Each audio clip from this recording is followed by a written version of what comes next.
In theory, I think it would have been great to see on film. I don't necessarily know if that was the right approach for a new audience in terms of introducing the Justice League to a new generation of fans. I think Marvel had the better approach where they started with the solo films and they slowly worked up to Avengers, where there's a big threat, Loki, working for Thanos behind the scenes, being the first stepping stone to, okay, well then there's going to be Age of Ultron that comes next. That sets up Thanos' he's still coming, he's still the main villain we're going to fight. And then that, between the solo films, that leads to Infinity War.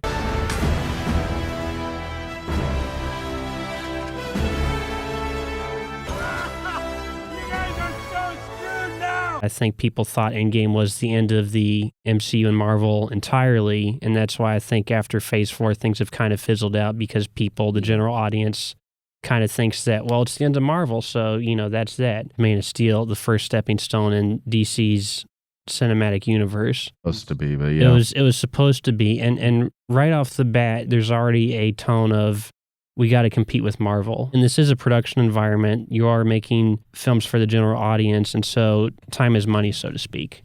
But even still, I struggle to find how DC's approach would have worked for the general audience. Do you think that Zack Snyder's Injustice storyline, so to speak, was the right approach, or should he have done something different? One thing's for sure is that when it comes to general audiences trying to understand lore, they crave organization. Because if you're going to talk about it from a comic book fan's perspective, obviously they can put the pieces together themselves. They don't need the studios holding their hands. Speaking back to Injustice, I mean, that storyline, I think Marvel's actually trying to copy now with the Dr. Doom casting Robert Downey Jr. and all the ways that could possibly go based off of the Secret Wars timeline and possibly Demon in Armor, everything else that could be like, oh, this is a Tony Stark variant of Dr. Doom or something similar to that. And moving forward towards that, I think DC needs to look at how to get that general audience through organization. Again, studio pressure forcing Zack to cut his original vision down from 10 years to now you have to cram the Justice League into a 3-hour film, basically Batman v Superman, which is 5 films rolled into one.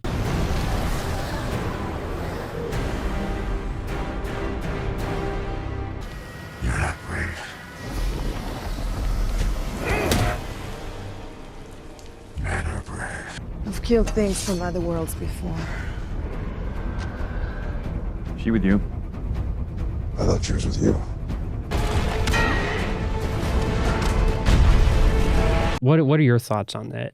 The thing that DC has to do is the same thing that Marvel did back then. It's chase DC without chasing DC, but this time it's chase Marvel without chasing Marvel. Yes, counting them in the box office with some good films, but don't try to create an atmosphere, a lore out of nowhere. And that's the mistake commonly the DC has made. They seem to respond at every single turn to what Marvel's doing. Batman vs. Superman responds to Captain America Civil War. Justice League responds to Avengers. You can stop that box from destroying all life on Earth. We hope. Well, I knew you didn't bring me back because you like me. I don't. Not. That's also another thing that probably where DC went wrong. It's complicating its audience. When you think about like some of the people that were around with the DC Super Friends back in the day, or the Justice League, or his animated series, or even the live action films, they knew that Superman was all righteous. He didn't have a dark side to him. No pun intended. He didn't have a vengeance to exact. He was always a courageous and righteous person. Then they turn it around and it just confused the audience like no tomorrow. Obviously, comic book fans get it. Superman's a complicated person. They see him as three-dimensional. But here's the mistake with general audience, and here's also the mistake that Star Wars fans, or that Star Wars and Disney made. While their diehards see these characters as three-dimensional, the general audience sees them as two-dimensional. They have static values. They don't do anything outside their character. They don't go insane. And probably what the jarring feeling of the Injustice saga, I guess you would call it, that probably would have been the jarring feeling. And maybe Snyder would not have had such success because it would have been so jarring to the general audience that it would not have played out well. And possibly, even though it might just be, oh, Robert Downey Jr. is playing Doctor Doom, it's not a variant or anything, because that's where Marvel fans and especially the general audience are going into these random reaches on what's real because of the multiverse and what isn't. And in the end, if it is just Robert Downey Jr. playing Doctor Doom,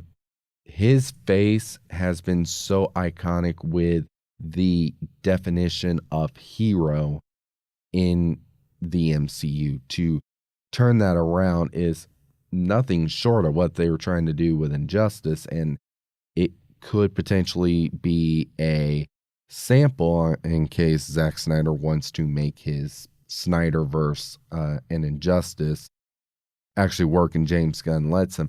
That might actually be the focus study on whether or not that'll actually be successful. Like you said, I think it will be concern for general audiences seeing Iron Man.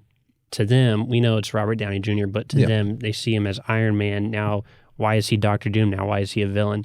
And I think that's where Zack Snyder really messed up in his initial vision for the DC was he wanted Superman to be the character that changed over time. To the general audience, they see Superman more as the Christopher Reeve Superman, which is a timeless, unchanging character that stands for truth, justice, the American way. Easy, miss. I've got you. You've got me! Who's got you? And not someone that goes into the side evil route or snap their necks and all that. Yeah.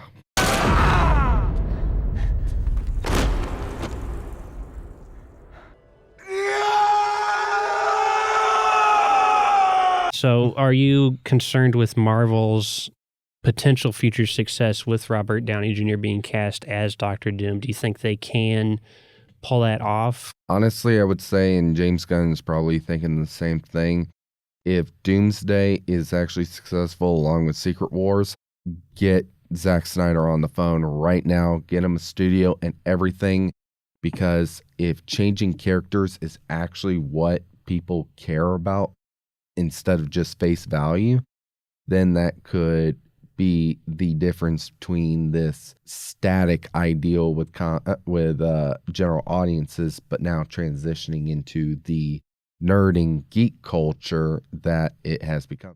Face. It's also worth pointing out that there are versions of Doctor Doom in the Marvel multiverse who are actually Tony Stark.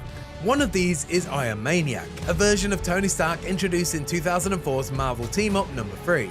Another is featured in 2010's What If, Iron Man Demon in Iron Man #1. In this world, Victor Von Doom swapped bodies with Tony Stark in college. Trapped in his rival's body, Tony swears revenge and begins a years-long quest to destroy Doom's Stark Universal Company. The way that it's going to go, in my opinion, is that while yes, people are going to see Robert Downey Jr.